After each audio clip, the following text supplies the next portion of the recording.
इस लेख में रीड ऑफ मैन ने एक महान संस्थापक बनने के लिए आवश्यक कौशलों और मानसिकता पर चर्चा की है। उन्होंने बताया कि एक संस्थापक के रूप में खुद को कैसे देखना चाहिए और क्या चीज़ें महत्वपूर्ण हैं।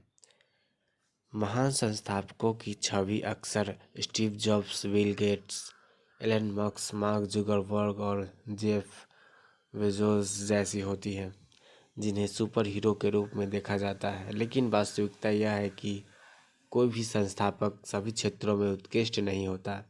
एक संस्थापक को विभिन्न समस्याओं का सामना करना पड़ता है और उन्हें अपनी कमजोरियों को समझकर टीम के साथ काम करना चाहिए।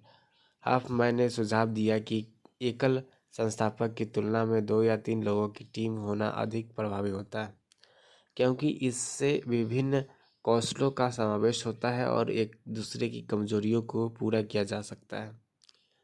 इसके अलावा स्थान का चयन भी महत्वपूर्ण है।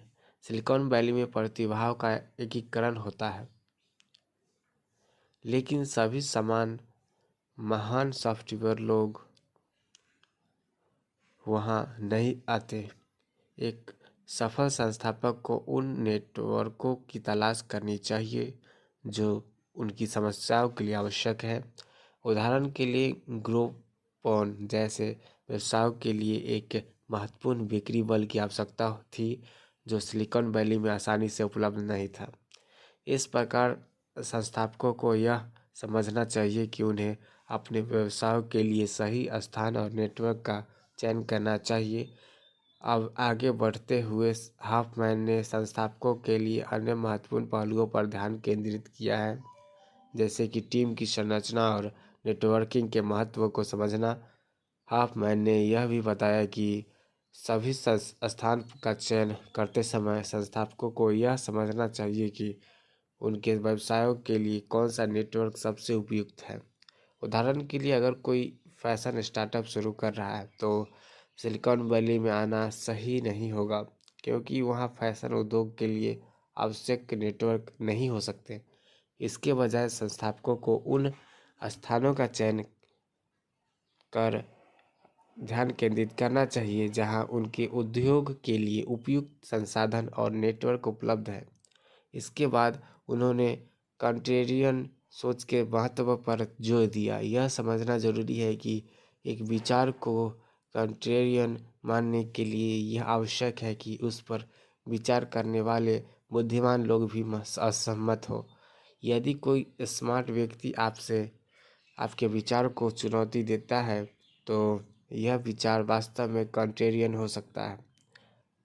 हॉफमैन ने अपने अनुभव का उदाहरण देते हुए बताया कि कैसे लिंक्डइन के शुरुआती दिनों में कई लोगों ने उनके विचारों को अस्वीकार किया था, लेकिन उन्होंने अपने ज्ञान के आधार पर यह समझा कि नेटवर्क को बढ़ाने के लिए क्या कदम उठाने होंगे।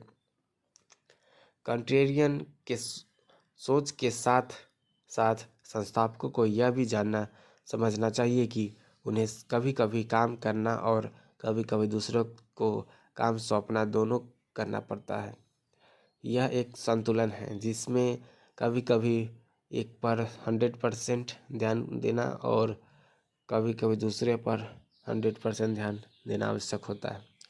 हॉफमैन ने यह भी बताया कि एक महान संस्थापक को लचीला और दृढ़ होना आवश्यक है। उन्हें यह समझना चाहिए कि कब उनके दृष्टिकोण पर अडिग रहना है और कब डेटा और ग्राहकों की प्रतिक्रिया के आधार पर लचीला होना है। यह परियोजना के लिए एक निवेश सिद्धांत होना चाहिए जो यह स्पष्ट करे कि क्यों यह विचार संभावित रूप से अच्छा है और क्या जानकारी उनके पास है जो दूसरे के पास नहीं है। जब संस्थापक अपने विचार के प्रति आत्मविश्वास बढ़ाते हैं तो उन्हें अपने मार्ग का पर बने रहना चाहिए, लेकिन यदि आत्मविश्वास कम होता है तो उन्हें स्थिति का मूल्यांकन करना चाहिए और आवश्यकता अनुसार अपने दृष्टिकोण में बदलाव करना चाहिए। हॉफमैन ने अपने अनुभवों के उदाहरण दिए, जैसे कि पेपाल और लिंक्डइन के शुरुआती दिनों में जब उन्हें कठिनाइयों का सामना करना पड़ा, लेकिन उन्हें ने अपने दृष्टिकोण को समायोजित करके आगे बढ़ने का रास्ता खोजा। मैंने यह स्पष्ट किया कि संस्थापक को नकारात्मक फीडबैक और प्रतिस्पर्धियों की गतिविधियों पर ध्यान देना चाहिए, लेकिन इसका मतलब यह नहीं कि उन्हें आत्मविश्वास खोना चाहिए। उन्हें यह समझना होगा कि कैसे आंतरिक विकास पर ध्यान केंद्रित करना है और साथ ही बाहरी के नेटवर्किंग और भर्ती पर भी ध्यान देना है। यह संतुलन बनाए रखना महत्वपूर्ण है, क्योंकि यह महान संस्थापक को इन दोनों पहलुओं के बीच लचीलापन दिखाना होता है। उन्होंने यह भी बताया कि डेटा केवल उस दृष्टिकोण के ढांचे में मौजूद होता है जिसे संस्थापक विकसित कर रहे हैं। नकारात्मक डेटा का मतलब यह नहीं होता कि उन्हें अपने दृष्टिकोण को पूरी तरह से बदलना चाहिए, बल्कि यह संकेत हो सकता है कि उन्हें अपने दृष्टिकोण को समायोजित करना चाहिए। उदाहरण के लिए, पेपाल के शुरुआती दिनों में उन्होंने एक वैश्विक मुद्रा के रूप में डॉलर को देखा, जबकि उनका लक्ष्य एक ऐसा नेटवर्क बनाना था जो सभी को भुगतान करने की अनुमति दे। मैंने यह भी कहा कि संस्थापकों को जोखिम लेने की आवश्यकता होती है, लेकिन यह महत्वपूर्ण है कि वे बुद्धिमानी से जोखिम उठाएं। उन्हें यह समझना चाहिए कि कैसे केंद्रित जोखिम लेना है, जिससे अन्य चीज़ें उनके पक्ष में आ जाती है। उन्होंने उदाहरण दिया कि कैसे पेपाल ने मोबाइल फ़ोन पर नकद लेन देन का विचार किया, लेकिन जल्दी ही समझ गए कि यह काम नहीं करेगा, जिससे उन्होंने अपने दृष्टिकोण को बदलकर ईमेल भुगतान की दिशा में बढ़ने का निर्णय किया। संस्थापकों को यह दीर्घकालिक दृष्टिकोण बनाए रखते हुए तात्कालिक समस्याओं को हल करने की आवश्यकता होती है। यदि वे केवल दीर्घकालिक दृष्टिकोण पर ध्यान केंद्रित करते हैं तो वे रास्ता खो सकते हैं, लेकिन यदि वे तात्कालिक समस्याओं को नज़रअंदाज करते हैं तो वे मुश्किल में पड़ सकते हैं। मैंने बताया कि उत्पाद वितरण अक्सर उत्पाद विचार से अधिक महत्वपूर्ण होता है, क्योंकि यदि उत्पाद ग्राहकों तक नहीं पहुंचता है तो यह बेकार है। अंत में उन्होंने यह बताया कि वित्त पोषण की योजना बनाना भी महत्वपूर्ण है, क्योंकि यदि कोई स्टार्टअप पैसे की कमी का सामना करता है तो भले ही उनके पास एक अच्छा विचार हो, वे सफल नहीं हो पाएंगे। इसलिए जब वे धन जुटाने की प्रक्रिया में होते हैं तो उन्हें भविष्य में वित्त पोषण के लिए भी तैयार रहना चाहिए और महत्वपूर्ण संबंध स्थापित करने चाहिए। मैंने बताया कि एक सफल संस्थापक बनने के लिए कुछ विशेष क्षमताओं होना चाहिए, जैसे कि उत्पाद वितरण की समझ और नेटवर्क बनाने की क्षमता। उन्होंने यह भी कहा कि संस्थापकों को अपने निवेश सिद्धांत के प्रति जागरूक रहना चाहिए, जिसमें विश्वास और थोड़ी सी चिंता दोनों शामिल होनी चाहिए। जब वे सही तरीके से सीखते हैं और लोगों को और नेटवर्क को इकट्ठा करते हैं तो वे महान संस्थापक बन सकते हैं। उन्होंने यह स्पष्ट किया कि संस्थापकों में विविधता होनी चाहिए, न केवल लिंग और जाति के संदर्भ में, बल्कि उम्र और अनुभव के संदर्भ में भी। उदाहरण के लिए, जैक मा एक शिक्षक थे। इससे यह स्पष्ट होता है कि विभिन्न पृष्ठभूमियों से आने वाले संस्थापक अलग अलग समस्याओं का समाधान कर सकते हैं। मैंने लिंक्डइन के शुरुआती दिनों का उदाहरण दिया जब उन्होंने उत्पाद वितरण पर ध्यान केंद्रित किया। 2003 में इंटरनेट पर बहुत कम विकल्प थे, जिससे लिंक्डइन को अपने उत्पाद को पेश करने में आसानी हुई। उन्होंने बताया कि कैसे उन्होंने आमंत्रण भेजकर और पीआर का उपयोग करके उपयोगकर्ताओं को आकर्षित किया। उन्होंने यह भी कहा कि ठंडे साइन अप की अनुमति देने का निर्णय सही था, क्योंकि इससे उत्साही उपयोगकर्ता शामिल हो सकते हैं। आज के समय में प्रतिस्पर्धा अधिक है, इसलिए संस्थापक को यह भी समझना होगा कि उनका निर्णायक लाभ क्या है। मैंने यह भी बताया कि वे हमेशा संदर्भों पर भरोसा करते हैं और केवल उन लोगों से मिलते हैं जो किसी संदर्भ के माध्यम से आते हैं। उन्होंने कहा कि संदर्भों का नेटवर्क महत्वपूर्ण है क्योंकि यह निवेशकों के साथ संबंध बनाने में मदद करता है। जब किसी संस्थापक की क्षमता का मूल्यांकन करने की बात आती है तो उन्होंने कहा कि अंतर्दृष्टि की घनत्व एक मजबूत संकेत हो सकती है। संस्थापक को स्पष्टता से अपनी दृष्टिकोण को व्यक्त करने की आवश्यकता होती है ताकि वे अपने पीछे नेटवर्क को इकट्ठा कर सके। यदि वे स्पष्ट नहीं रखते तो वे निवेशकों और कर्मचारियों को आकर्षित नहीं कर पाएंगे। मैंने लिंक्डइन के विकास के दौरान अपनी निरंतरता के बारे में भी बात की। जब उन्हें कई बार प्रतिस्पर्धा का सामना करना पड़ा, उन्होंने कहा कि उनका विश्वास था कि सार्वजनिक पेशेवर प्रोफाइल का एक सही आर्थिक ढांचा होना चाहिए और यही विश्वास उन्हें आगे बढ़ाता रहा। उन्होंने यह भी उल्लेख किया कि भले ही लिंक्डइन को तेजी से सफलता नहीं मिली, लेकिन वे अपने लक्ष्य के प्रति प्रतिबद्ध रहे। मैंने बताया कि जब आप किसी संस्थापक के बारे में पहली बार देखते हैं तो यह जरूरी नहीं कि वे हमेशा सही हो। उन्होंने कहा कि किसी व्यक्ति की क्षमता का सही मूल्यांकन करने के लिए आपको उनके साथ काम करना होगा। अक्सर संस्थापकों में लचीलापन और दृढ़ता की कमी हो सकती है, जिससे आप गलत निष्कर्ष पर पहुंच सकते हैं। उन्होंने यह भी बताया कि कुछ लोग केवल दिखावा करते हैं कि वे सुन रहे हैं और विचार कर रहे हैं, जबकि वास्तव में वे अनदेखा कर रहे होते हैं, जो कि एक गंभीर समस्या है। एक अच्छे सह-संस्थापक टीम के लिए सहयोग की आवश्यकता होती है। मैंने कहा कि यदि आप एक दूसरे पर भरोसा नहीं करते हैं तो यह टीम के लिए हानिकारक हो सकता है। उन्होंने उदाहरण दिया कि कैसे पेपाल में टीम के सदस्य एक दूसरे को चुनौती देते थे और समस्याओं का सामूहिक समाधान करते थे। यह सामूहिक समस्या समाधान और सीखने की प्रतिक्रिया की महान टीमों को बनाती है। जब विभिन्न क्षेत्रों में संस्थापकों की पहचान करने की बात आती है तो मैंने कहा कि हर क्षेत्र की अपनी विशेषताएं होती है।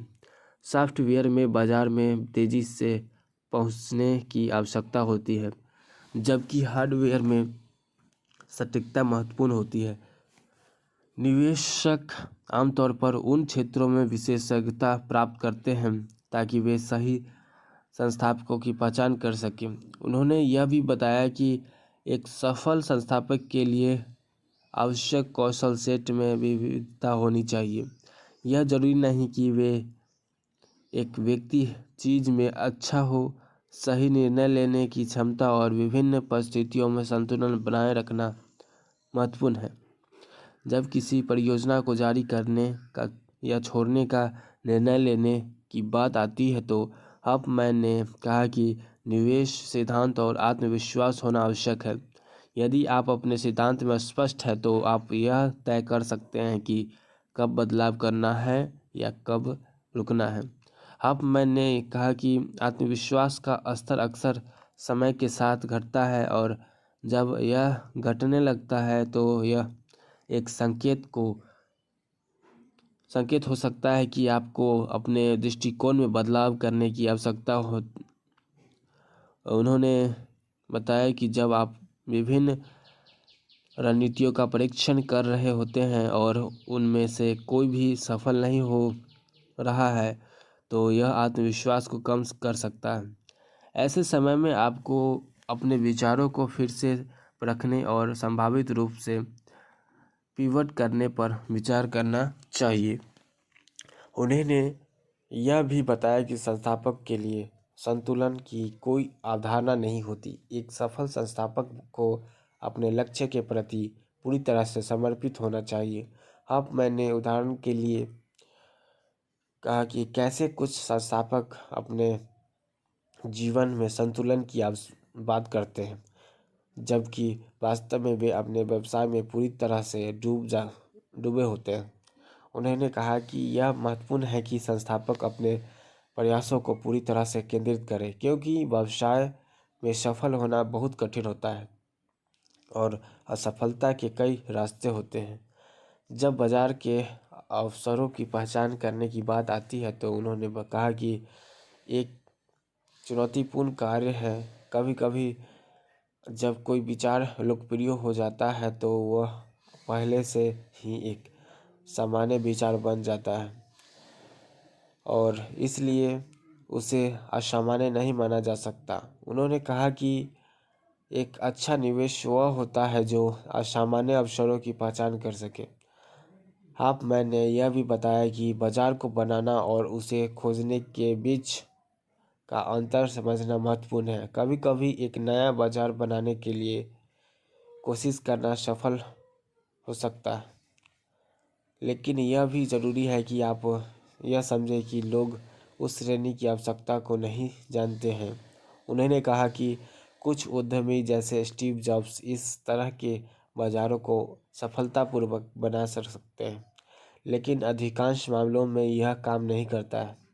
अंत में उन्होंने यह बताया कि किसी को संस्थापक के रूप में चुनने के लिए आपको उस व्यक्ति के साथ पर्याप्त समय बिताना चाहिए ताकि आप उनकी कार्यशैली और विचारधारा को समझ सकें।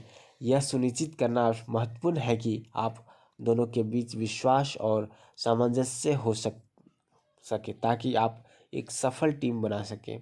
अब मैंने यह संस्थापकों के बीच संवाद की महत्वपूर्णता पर जोर दिया।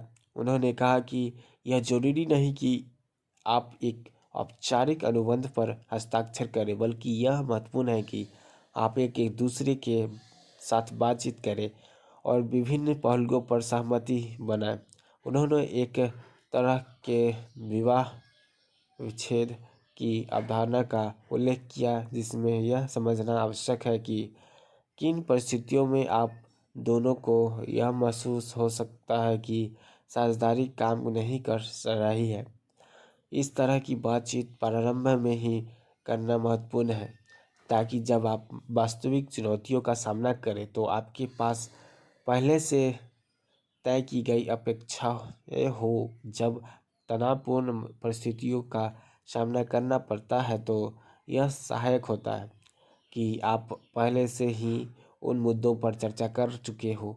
इससे समस्या समाधान की प्रक्रिया में आसानी होती है और आप एक दूसरे के साथ विश्वास के स्तर को बनाए रख सकते हैं। मैंने कहा कि मजबूत संवाद स्थापित करना आवश्यक है ताकि जब भी कोई समस्या उत्पन्न हो आप उसे बिना किसी झिझक के उठा सके। उन्होंने यह भी बताया कि यदि आप पहले से ही किसी विषय पर चर्चा कर चुके हैं तो उसे फिर से उठाना आसान होता है। इस प्रकार एक स्वस्थ और पारदर्शी संवाद स्थापित करना संस्थापकों के लिए एक महत्वपूर्ण रणनीति है जो उन्हें कठिन समय में एकजुट रहने में मदद करता है।